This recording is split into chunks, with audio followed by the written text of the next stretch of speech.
Many people can face the shocks in their lives and eventually move on, but there are those whose lives stop entirely after a single blow.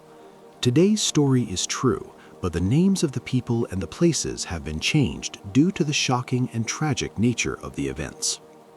The story begins in 1982 in a neighborhood in the city of Tanta, in a workshop specialized in making women's shoes, particularly bridal shoes for girls from wealthy families.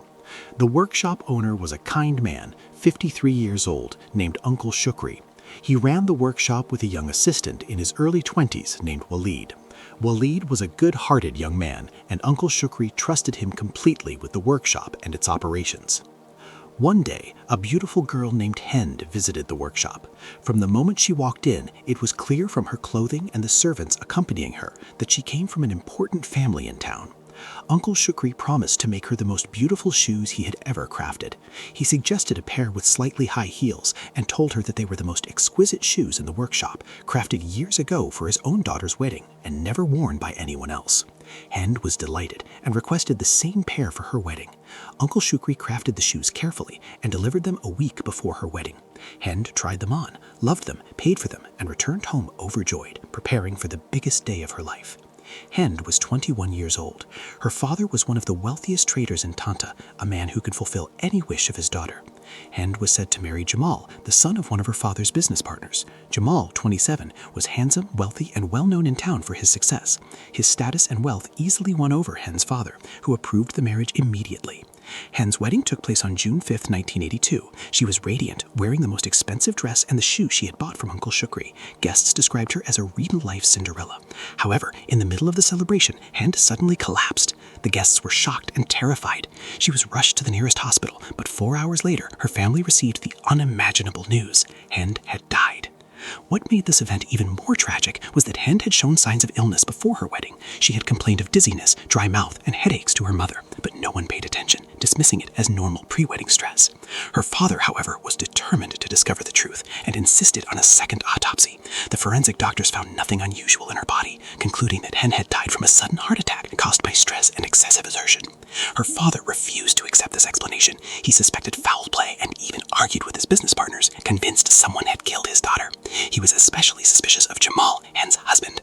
The next day he confronted Jamal and threatened him, vowing to find out the truth and seek revenge if he discovered Jamal was involved. Jamal, realizing the seriousness of the situation, decided to investigate the matter himself. Write the story in one continuous block, no paragraph breaks. Use a clear, smooth, suspenseful narrative tone suitable for voice recording. Keep the pacing steady, the language simple and direct, and include all events in chronological order without commentary. After Hend's death, her mother decided to donate all of Hend's belongings, including her wedding dress and shoes, to a poor girl who worked in their household named Samaya. Samaya lived with her mother and 3 sisters in a modest home. She worked to support her family and was overjoyed to receive Hend's dress and shoes. Her fiancé, Youssef, was equally delighted.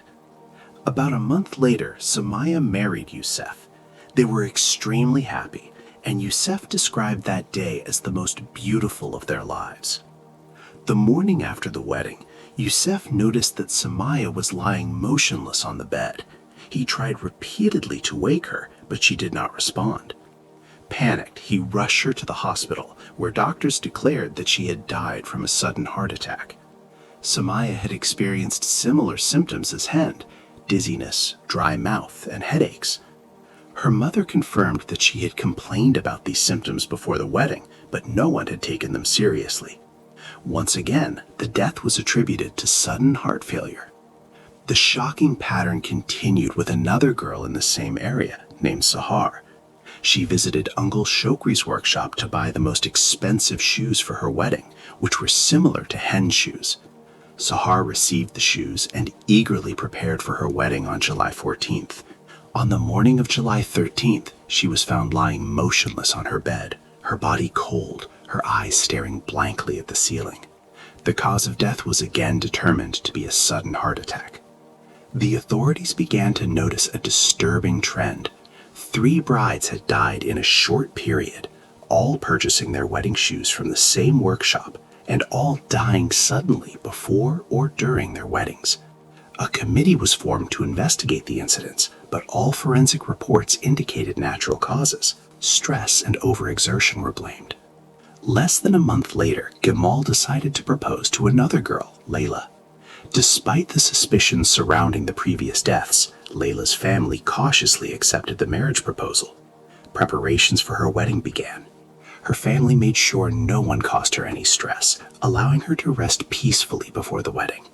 A few days before the wedding, Uncle Shokri visited Layla to show her the shoes he had crafted for her. He asked a strange question, whether she knew the girls who had died. Layla was frightened and disturbed by his question. She tried the shoes and continued her preparations. 3 days later, on the morning before her wedding, Layla was found lifeless in her room. Once again, the cause of death was determined to be a sudden heart attack, identical to the previous cases. Gamal reported the deaths to the police, suspecting foul play.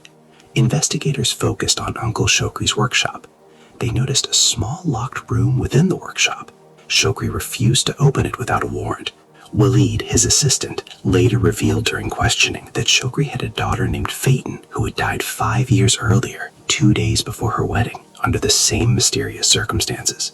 Walid admitted he had been engaged to Phaeton. When authorities inspected the room, they found Phaeton's wedding dress and shoes identical to those worn by the 5 deceased brides. Forensic examination revealed a shocking discovery. Each pair of shoes contained a nail that had been embedded with plant-based poison, invisible in regular autopsies. The poison caused the sudden heart attacks. Walid confessed to the authorities. He had been obsessed with Phaeton and devastated by her sudden death. He believed she had been killed by her wealthy fiancé, whom he had rejected.